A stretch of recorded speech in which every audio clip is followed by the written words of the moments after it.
เนี่ยมันจะไล่ตัวเลขให้แบบอัตโนมัตินะนี่มันจะมีคือผู้ที่ได้คะแนนสูงเนี่ยบ่จะได้ที่หนึ่งสบายดีเมื่ออาจารย์จะมาแนะนำขั้นตอนหรือว่าวิธีในการคิดไล่คะแนนให้แก่นักเรียนนะโดยเฉพาะเป็นครูอาจารย์ที่สอนตั้งแต่ชั้นประถมไปจนถึงมหาลัยแล้วเนาะการคิดไล่คะแนนมันคล้ายๆคือกันนะซึ่งจะต่างแต่ตัว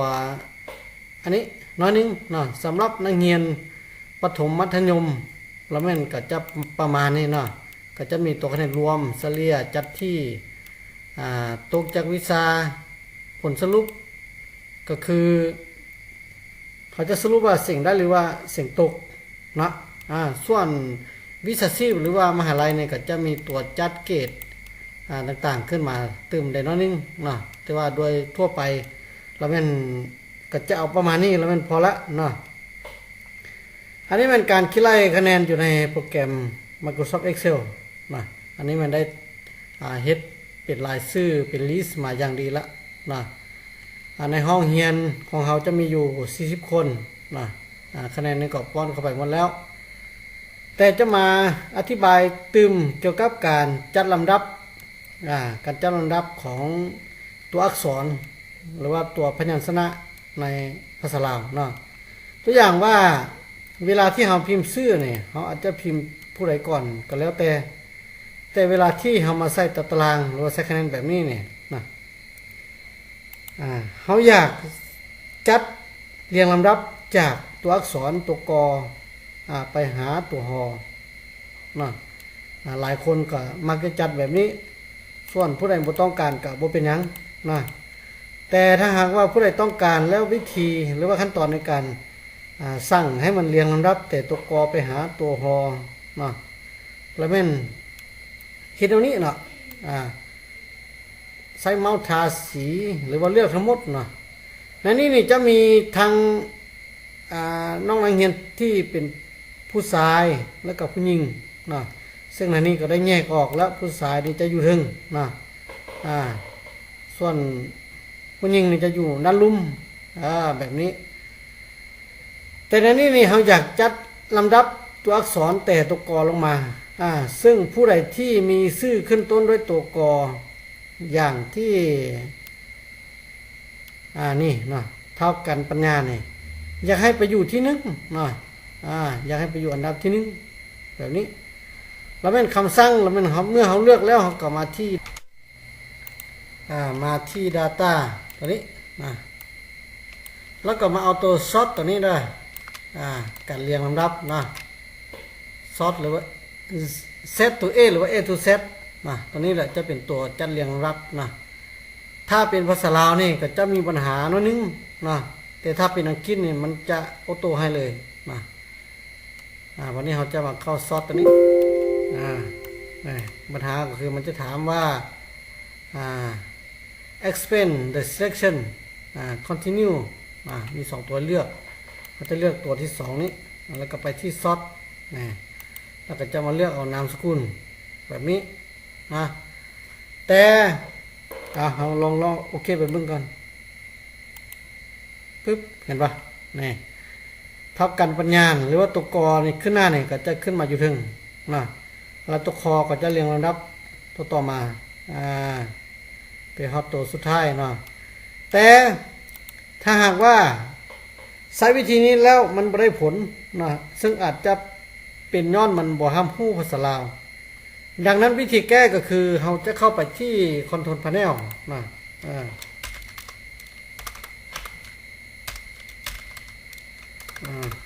เดี๋ยวControl Panel แล้วก็มาหา Region ตัวนี้ได้บอลมีหน่วยโลกแล้วก็ฮู้โมงตัวนี้เขาจะเข้าไปตั้งค่าภาษาอยู่นี่ให้ระบบห้ามฮู้ภาษาลาวก่อนปุ๊บเข้าไปนี่ถ้ามันบ่ฮับฮู้หรือว่าบ่ได้ก็เนื่องจากว่าที่นี่ที่ฟอร์แมตตัวนี้มันจะเป็นภาษาอังกฤษเป็น English United States ดังนั้นเราจะเลือกตัวนี้ให้เป็นภาษาลาวมันจึงจะฮับฮู้แล้วก็เรียงลำดับ ฮู้จักเรียงลำดับให้เฮานะดังนั้นเขาก็ไปที่นี่อะไรเขาก็ไปเลือกเอาภาษาลาว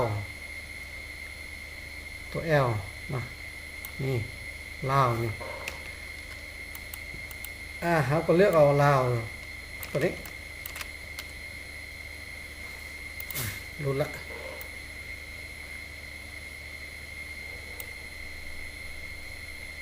คลิกปั๊บใส่นะจากนั้นก็ apply แล้วก็คลิกโอเคอยู่ในแถบด้านลุ่มตัวนี้จะ apply ก่อนหรือว่าโอเคไปเลยก็ได้แล้วแต่นะตอนนี้นี่มันจะรับผู้ภาษาลาวของเฮานะจากนั้นเฮาก็ออกมาแล้วเฮาก็มาจัดใหม่นะนี่คือ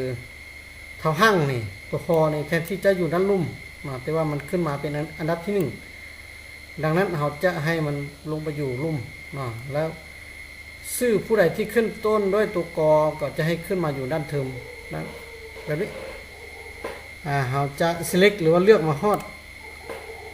ผู้ชายมีฮอดจุดใดแล้วมันเราจะเอาทั้งหมดนะบัดเดียวจากนั้นเรากลับมาที่ data แล้วก็มาที่ sort นะวันนี้เราก็มาที่continue แล้วก็นี่นี่แล้วก็กดโอเคนะเห็นปะนี่เท่ากันปัญญาเนี่ยจะขึ้นมาเป็นผู้ที่1นะจากตัวกอตัวคอตัวสอตัวซอตัวต่อกันมานะด้านลงก็คือกันนะสำหรับลายชื่อของน้องยิงนี่ก็เฮ็ดคือกันแบบเดียวกันนะก็คือมันจะมีตัวอักษรบางครั้งนี่เวลาที่เราพิมพ์หรือว่าผู้อื่นพิมพ์มาเนี่ยมันอาจจะไปอยู่คนละบ่อนดังนั้นเราจะเรียงลำดับเพื่อให้มันอ่านง่ายหรือว่าชื่อง่ายนะก็คือกันนะเข้าที่ data แล้วก็มาที่ sort แบบนี้แล้วก็มาเริ่มที่นี้นะแล้วก็โอเคไปเลยเห็นปะจะเห็นว่านางกาลญาเนี่ยจะขึ้นมาเป็นผู้ทำอิฐสำหรับลายชื่อที่เป็นผู้หญิงนะโอเคบัดนี้เราจัดลำดับลายชื่อหรือว่าตัวอักษรได้แล้วนะต่อมาเรามาแก้ไขเกี่ยวกับห้องคะแนนนะเขาจะรู้สึกว่าห้องจะกว้างหรือว่าใหญ่เกินไปนะดังนั้นเราจะปรับห้องคะแนนนี้เพื่อให้มันยับเข้าหาหรือว่าแคบลงนิดนึงนะเพื่อบ่ให้มันกินเนื้อที่เจียหลายเกินไปนะแล้ววิธีการปรับหรือว่าการดึงการปรับห้องฐานห้องแถวนะทำอิฐนี่ก็คือเอาเมาส์ไปจี้ใส่แถบด้านถึงนี่มันจะปรากฏมีรูปลูกศรชี้ไปในทั้ง2ข้างเนาะเอาก็กดเมาส์ค้างไว้แล้วก็ตูดเข้ามาก็จะประมาณนี้แล้วห้องอื่นก็เฮ็ดมาแบบนี้แต่การเฮ็ดแบบนี้นี่มันจะเสียเวลาเนาะเนื่องจากว่าเขามีฐานแถวหลายห้องจุดเสียที่2มาก็คือห้องฐานหรือว่าห้องตารางของเขานี่มันบ่เสมอกันเนาะมันจะมีห้องง่ายห้องน้อยถ้าว่าเขาดึงแบบนี้เนาะดังนั้นวิธีนี้เขาจะบ่เอาเขาจะกลับมาแล้วเขาจะใช้วิธีนี้นะวิธีง่ายๆแล้วก็ให้ตารางแต่ละห้องนี่เสมอกันเราเป็นเราต้องได้เลือกสินะเลือกหมดทุกห้องแบบนี้แล้วก็จับห้องใดห้องหนึ่งนะแล้วก็ตูดเข้ามาประมาณแบบนี้แล้วก็วางเห็นปะเขาจะสังเกตว่ามันจะยับเข้ามาและแต่ละห้องนี่ก็จะมีขนาดเท่ากันหมดนะแบบนี้นะวิธีการปรับห้องตารางโอเคบัดนี้เรามาสังเกตที่คะแนนนะเห็นว่ามันยังอยู่ติดเส้นเบื้องขวากันไปนะดังนั้นเราจะปรับให้มันอยู่เครื่องกลางหรือว่าว่าอยู่ซีกลางพอดีนะแบบนี้มันจะเลือกหมดทุกตัวแบบนี้แล้วก็มาเข้าที่โฮมแล้วก็มาเอาตัวนี้นะตัวเซนเตอร์ตัวนี้ตัวเครื่องกลางตัวนี้นะเพื่อจัดคะแนนให้อยู่เครื่องกลางปั๊บมันจะเป็นแบบนี้นะวันนี้นี่เราได้หมดละรายละเอียดทุกอย่างนะต่อมาจะเป็นขั้นตอนในการคิดไล่คะแนนทำอิฐนี่เราจะเอาคะแนนรวมก่อนต่อมาแล้วก็เอาเฉลี่ยจัดที่ แล้วก็จัดสรุปต่างๆนะสำหรับการคิดไล่นะอาจารย์จะแนะนำให้เราใช้สูตรห้องทำอิฐหลังจากนั้นเราก็จะดึงลงมาหรือว่าเราคิดไล่เพียงครั้งเดียวนะเพราะว่าโปรแกรม Excel มันเป็นโปรแกรมที่ฉลาดอยู่แล้วถ้าว่าเราฮู้จักใช้สูตรให้มันรับรู้เนาะเราป้อนสูตรป้อนคำสั่งให้มันรับรู้แล้วมันจะคำนวณอัตโนมัติให้เลยนะสำคัญอย่าเฮ็ดผิดตั้งแต่ต้นนะหมายความว่าถ้าเรารวมห้องที่1เนี่ยเราใช้วิธีผิดหรือว่าสูตรผิดแล้วเวลาที่เราดึงลงเนี่ยมันก็จะผิดไปหมดดังนั้นก็ให้ระวังนะเอาตัวทำอิฐให้ละเอียดชัดเจนที่สุดก่อนจากนั้นห้องต่อไปมันจะคำนวณให้โดยอัตโนมัติเองซึ่งก็ไม่ได้เสียเวลานะโอเคเขาจะมาคิดไล่ห้องทำอิฐนี้นะสำหรับการรวมคะแนนมันจะมีอยู่หลายวิธีหลายขั้นตอนแล้วแต่ผู้มักหรือว่าถนัดจะใส่จุดใดนะอันนี้อาจารย์จะอธิบายให้อยู่ 2-3 บอนในการคำนวณหรือว่าการรวมนะนะเขาจะไปใส่เครื่องหมายเท่ากับใส่แบบนี้นะอันนี้เป็นวิธีที่นะหลังจากที่ใส่เครื่องหมายเท่ากับแล้วเขาก็กดลูกศรย้อนกลับนะกลับมาทางเบื้องซ้ายมันจะชี้เอาห้องนี้นะเอาลำดับคอลัมน์ตัวนี้แล้ว3นี่ก็คือมันจะอยู่ในลำดับแถวที่3แบบนี้นะจากนั้นเขาก็กดหมายบวกอยู่ในแป้นพิมพ์นะมันบวกปั๊บมาใส่ห้องต่อมาแล้วกดหมายบวกอีกแบบนี้อันนี้เป็นวิธีเรียกว่าวิธีพื้นฐานนะนี่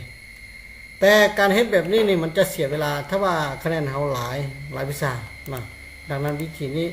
จะแนะนำให้ซื่อๆหลังจากที่เลือกหมดทุกห้องแล้วเราก็กด enter นี่มาคะแนนรวมจะออกมาเป็น99แบบนี้อยากให้ไกลเบิ่งแบบนี้หลังจาก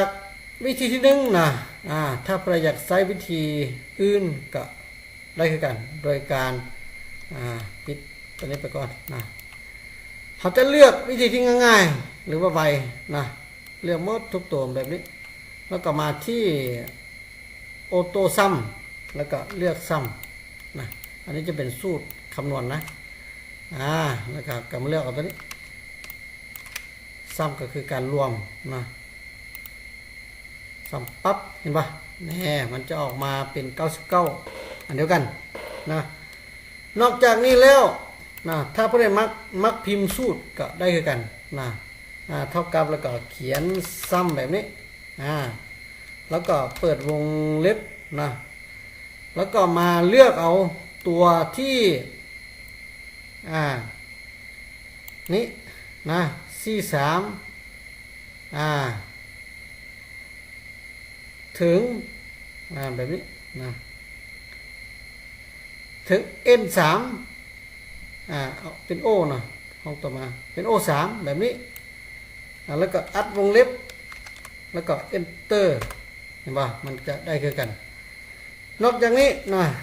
เท่ากับแล้วก็ซ้ำเปิดวงเล็บเขาจะบ่เลือกคือเมื่อกี้แต่เขาจะเลือกเอาตัวลำดับของฐานและแถวมาใส่ก็คือเอา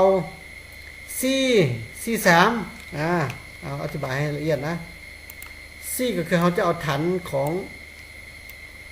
ลำดับ C นี้ส่วนตัวนี้เรียกว่า C3 ฐาน C แถวที่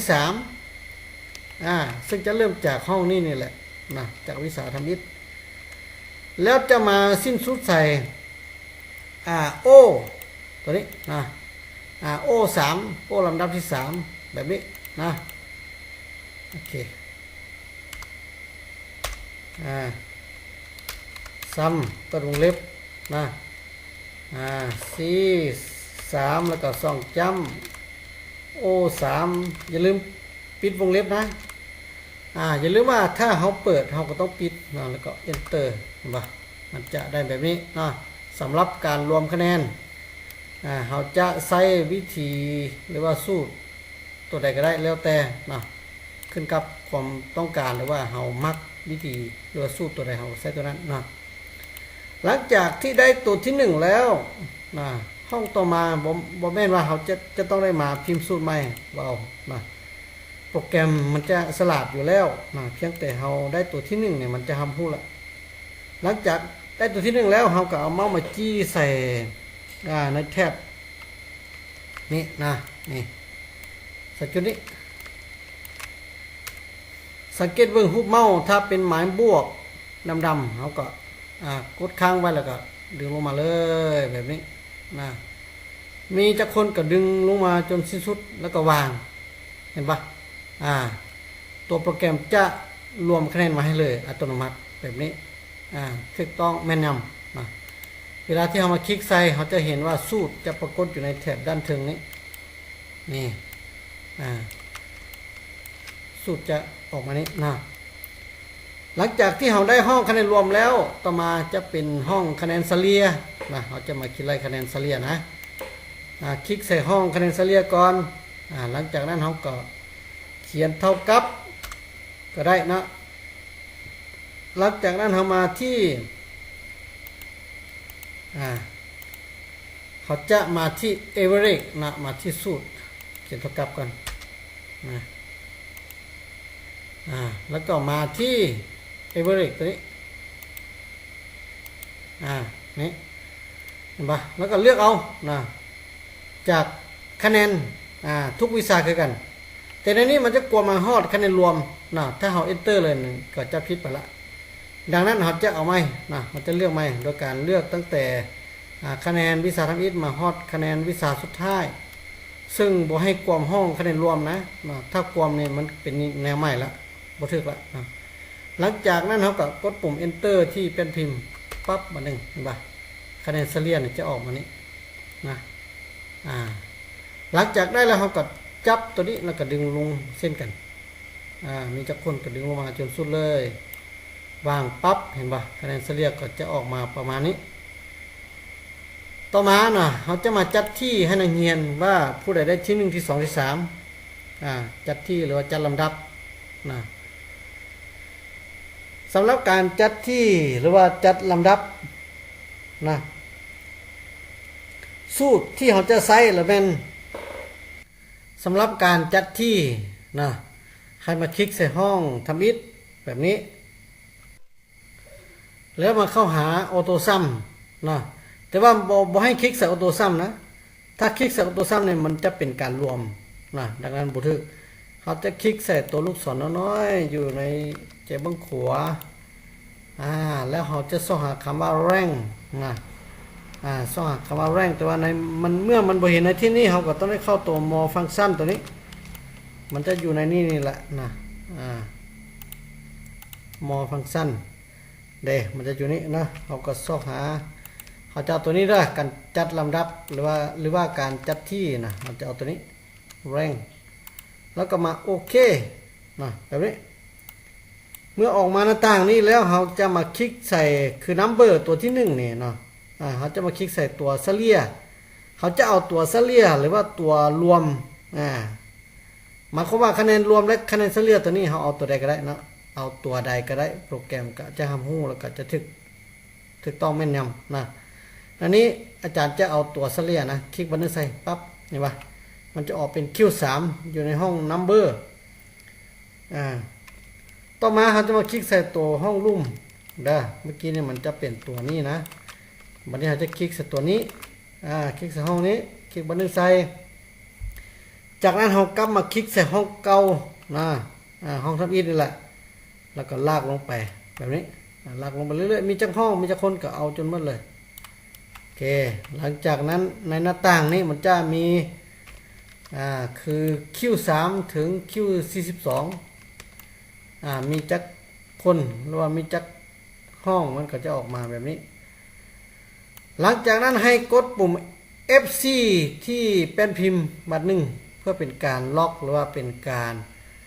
ปิดสูตรกดบัตรหนึ่งปิ๊บเห็นปะ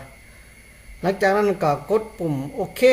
หรือว่ากดที่ปุ่ม enter ที่เป็นพิมพ์บัตรหนึ่งปั๊บเห็นปะแน่มันจะบอกว่าเลข10ออกมาแสดงว่าผู้ที่1นี่ได้ที่10นะหลังจากนั้นผู้ต่อมาก็คือกันเพียงแต่จับตัวนี้ดึงลงมาดึงลากลงมาจนสุดเลยว่าเนี่ยมันจะไล่ตัวเลขให้แบบอัตโนมัตินะนี่มันจะมีคือผู้ที่ได้คะแนนสูงเนี่ยจะได้ที่1ก็ถือว่าถูกต้องแม่นยำนะโอเควันนี้เราได้การจัดที่ละเราจะมาเอาตัวตุกจากวิสาสมมุติว่าเมื่อคะแนนมันมีหลายวิชาแล้วก็มีหลายคนเขาจะรู้ว่าผู้นี้มันตกจากวิชาอันนี้ก็จะมีคะแนนที่บางคนอาจจะตกหลายวิชาเขาอาจจะวางกฎว่าถ้าตก1วิชาก็ถือว่าอนุโลมนะถ้าว่าตก2วิชาก็ถือว่าตกไปเลยโอเคเขาจะมีการวางมาแบบนั้นโอเคเอามาจะมาเข้าตัวนี้สำหรับตกจากวิชาตัวนี้นี่เขาจะใช้สูตรเข้าอิฟวิธีในการใช้ก็คือเขาต้องมาพิมพ์ตัวเท่ากับใส่จากนั้นก็กดเข้าอิฟเข้าอิฟก็คือเข้าในการนับแหละแล้วก็เปิดวงเล็บขึ้นมาหลังจากนั้นเขาก็มาคลิกเอาตัวที่1คะแนนของผู้ที่1เนี่ยนะของแต่ละคนเนี่ยแล้วเขาจะเลือกจากคะแนนวิชาที่1มาจนฮอดวิชาสุดท้ายแบบนี้แล้วก็วางหลังจากนั้นเขาก็กดจำจุดจำจุดแล้วก็กดเปิดวงยืมแล้วก็น้อยกว่า5แล้วก็อัดวงยืมจากนั้นก็กดปิดวงเล็บแบบนี้จากนั้นก็กดปุ่ม enter ที่เป็นพิมพ์ปั๊บเห็นป่ะมันจะเป็น0แสดงว่าผู้ที่1เนี่ยบ่มีวิชาที่ตกเพราะว่าตัวที่เรากำหนดแม่นเขากำหนดแต่คะแนนที่น้อยกว่า5ลงไปซึ่งผู้นี้เราจะได้คะแนนตั้งแต่5ขึ้นมาดังนั้นเราจะบ่ตกดังนั้นเมื่อได้แล้วเราก็จะจับตัวนี้แล้วก็ลากลงไปจนสุดเลยวางปั๊บเห็นปะสังเกตเห็นว่าพวกนี้นี่มีมีตัวเลขขึ้นมา1แสดงว่าเรามีจักวิชาเรามีคะแนน4ตัวก็ถือว่าเราตกไป1วิชาพวกนี้นี่มี2วิชามักซี่นี่2ตัวโอเคบัดนี้มาเฮาสรุปผลก็คือเขาอาจจะเขียนว่าเส่งพานหรือว่าได้สำหรับผู้ที่0พานส่วนผู้ได้ผู้เส่งตก1วิชาเนี่ยเขาจะเขียนว่าอนุโลมสำหรับผู้ที่ตกไป2วิชาแบบนี้เขาอาจจะว่าเส่งตกแบบนี้ก็ได้โอเคนี่เป็นการคิดไล่คะแนนของนักเรียนนับตั้งแต่การรวมคะแนนไปจนฮอดการสรุปแล้ว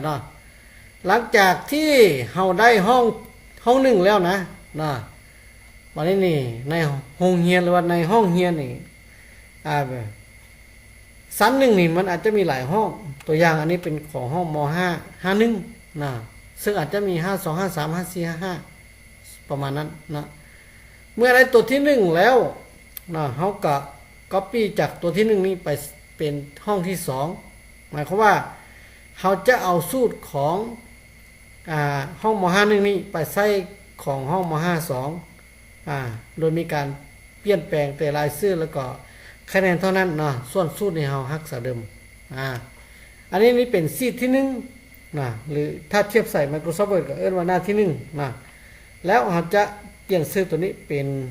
เปลี่ยนชื่อซีทแล้วมันคลิกขวาแล้วก็มาที่ rename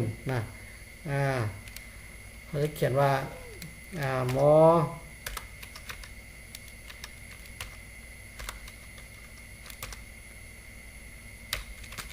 มห้าหนึ่งนะ